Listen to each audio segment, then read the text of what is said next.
Welcome back, my little recusants, to another episode of Pokemon Yellow. Let's run that title card. On the road to Vermillion City. So we have just captured a brand new Pokemon, Seraphine the Jigglypuff, and we are going to add her to the team. We can say narratively wise that Prince had really kind of hit a negative self-image when Nidoqueen and Princess have basically surpassed him in strength and power, and Seraphine with her lovely singing voice had our dancing Pokemon Bellsprout all excited to have a new friend of music and art in the party. So yeah, we have Jigglypuff now, and she's going to be a great member of the team. One of the classic iconic members of the Pokemon anime of the time, and it stops us having like 3 poison types on the team as well. And given that normal Pokemon don't have any major weaknesses and she has a good HP stat, Jigglypuff can kind of be swapped in to kind of absorb some sort of incoming damage. But for now, Roxas has to fight every single trainer between here and Vermillion City. So Roxas had just finished up, if you remember the last episode, he had just finished meeting up with Bill, a Pokemon researcher up at the remote tape outside Vermillion City. Bill had inadvertently fused his consciousness with a Pokemon and had to go into the cell divider to kind of sort that out, which was a bit of an issue. Roxas helped him and was basically given direction on Team Rocket's obsession with fossilized Pokemon and their constant pursuit of him with the Helix fossil, even trying to bribe him with like nuggets on the Nugget Bridge. But Bill seems to think, since Roxas has up to 2 badges already, it might be wise of him to make his way down to Vermillion City. There's the SS Anne that is docked in Vermillion, and he should be able to meet with an international agent that has actually been working against Team Rocket all of this time. So Roxas, heeding his advice, follows the underground path and makes his way to Vermillion.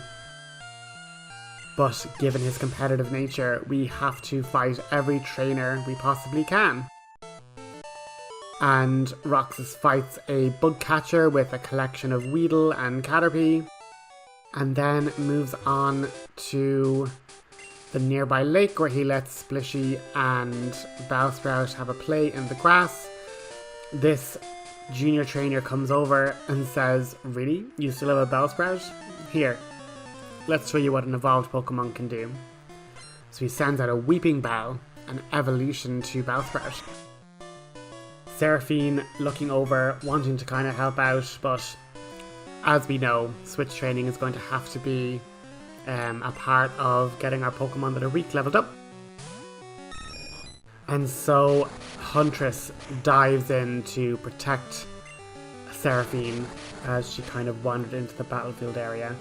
And now just begins to, as she always does, she just kicks up sand to lower their accuracy, and then when their accuracy is lowered, they're not going to be able to hit with status effects, they're not going to be able to hit with attacks, and so we can just now use Gust to take down the HP of this enemy little by little, avoiding poison powders like an absolute boss.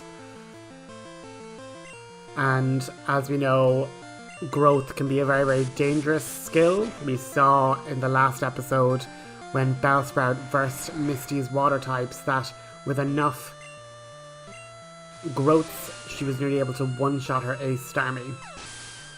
But Seraphine, even just in watching that little battle between Huntress and the Weeping Bell, had gained some experience and learned a new move of Pound there. So Roxas once again causing absolute heartbreak in just showing these guys that they are not all that in front of their women. And his partner then wishes to defend her man's honor by sending out a Cubone. Now granted, these are level 20s, so Seraphine will not be able to be taking part in battles anytime soon. But as you can see, even with only being level 9 or 10, her HP stat is so high. Like, she has nearly more HP than Huntress, who is 9 levels higher and evolved, you know? But as they're kind of having this battle, Roxas basically decides, okay, this seems to be a ground type Pokemon, and that trainer was actually looking for a Cubone to trade for a Machop, but he thinks to himself, I might tell her if I don't come across a Cubone myself in the time. I might suggest she might want to trade them out.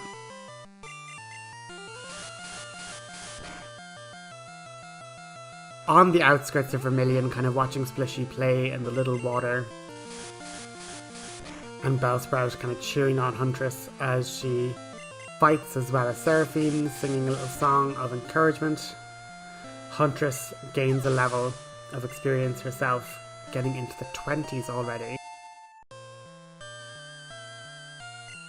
But Roxas realizes, does he even have a description of this agent? How is he going to figure out who he is? How is he going to ask him this information? I mean, you can't exactly go up to a secret agent and say, oh hi, I know you're a secret agent. So this starts to make Roxas panic a little. But a trainer calls over and says he's never seen you around. Are you actually a good trainer? Roxas flashes the 2 badges.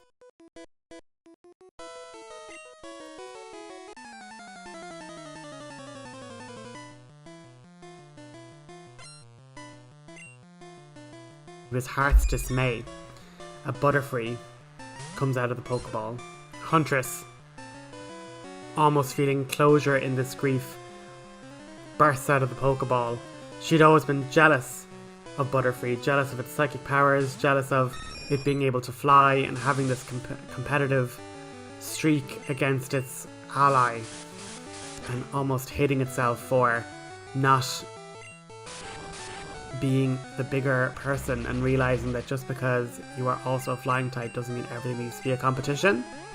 But you can see in this moment, Huntress herself, in some weird messed up way, wants to challenge Butterfree, and in defeating this Butterfree can kind of put to rest all that uncertainty and all of that issues she had with our fallen comrade Chrysalis.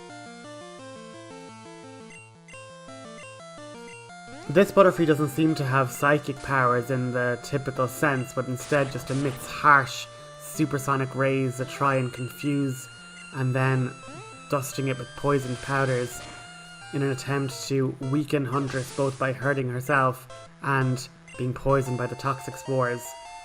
But all in all, another flying type defeated off Huntress's list. This brings her list to the following.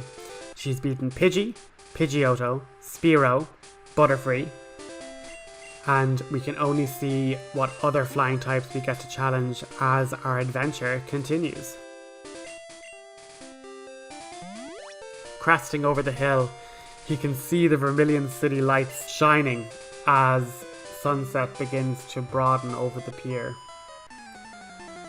With 2 final trainers awaiting entrance, Roxas decides to let Pikachu have some fun. Huntress, knowing that she's already beaten Pidgeys and Pidgeottos, doesn't feel challenged by this, and given the type matchup, Pikachu would do well in getting some extra experience from these flying types. Seraphine getting some more experience, and Peekaboo once again just charging its lightning attacks, blasting them into the birds, sending them careening out of the sky.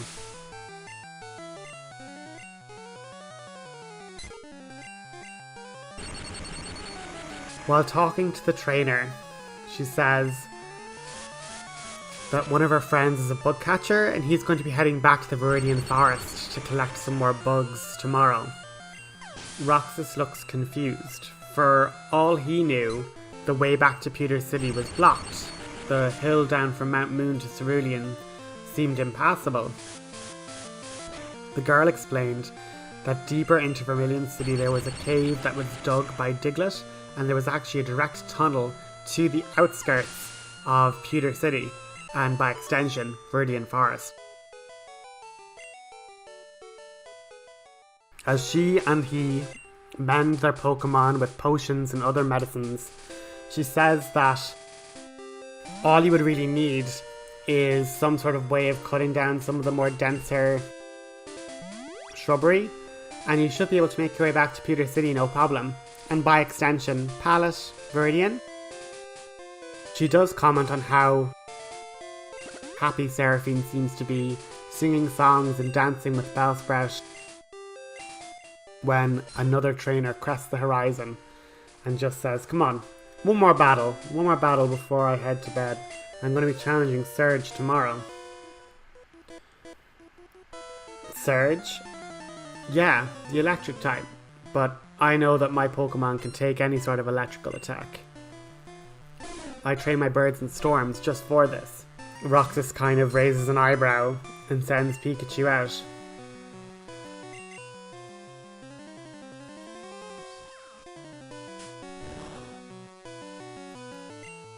One jolt of a thunder shock leaves Spearow reeling, and another thunder shock zaps it out of the sky. He says, you may have a mouse, but how about this rat? And once again, horror and fear cross across Roxas' face. Our Rattata was able to spell his friend Butterfree. What would this evolved form be capable of? In an instant, Princess careened in with one kick, a critical strike almost chipping the large teeth of the rodent, and a second kick landing squarely on its jaw, knocking it out. As it crested into nightfall, Roxas entered the urban city of Vermillion City. Talking on how clean and pristine the waters were, a girl mentions that Grimer and other such poison toxic Pokemon seem to multiply in more polluted cities, so they have really important days where they have community cleanup to keep the streets safe.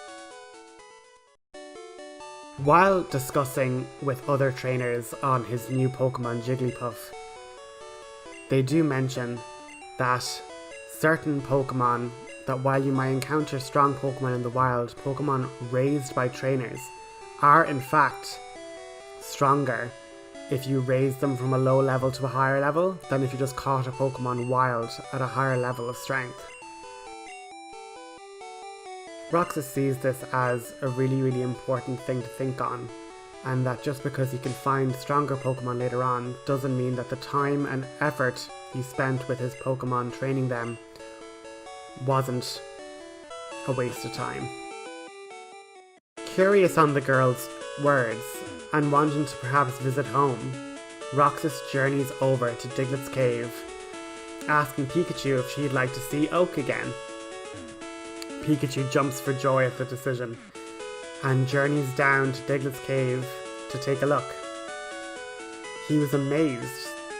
It was roughshod and not, strictly speaking, a man-made structure, but as he ventured down, he saw a tiny mole Pokemon burrowing little holes in the cave floor. He remembered the guy that he borrowed the Dig TM from. He was hoping to teach his Diglett Dig, but actually just trained it up so it learned it himself. Roxas figured at least he'd have access to this move and not have to use the TM to teach it if he trained this Diglett up. So with one gust attack, Roxas threw a Pokeball, but the Diglett dived underground, causing the ball to fall in a hole, useless. The Diglett popped up at another point of the cave floor. Roxas threw another one again, and similarly, it ducked and dodged out of the way. But playing an infuriating game of whack-a-mole, Roxas eventually preempted where the Pokemon was going to pop up and scored a landing right on its head. He scanned the Pokédex and it read,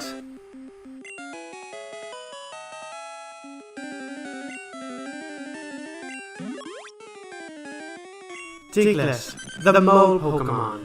It prefers dark places. It spends most of its time underground, though it may pop up in caves.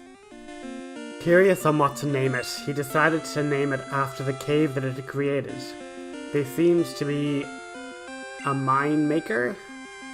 A mine crafter. No, that's probably too long. We'll just call you Minecraft. But again, since he had 6 Pokemon, the Pokeball vanished, dematerializing out of his hand and being sent to the computer storage system. Roxas, on going to leave, heard a trembling in the earth, and suddenly, a strong and powerful ground-type Pokemon appeared.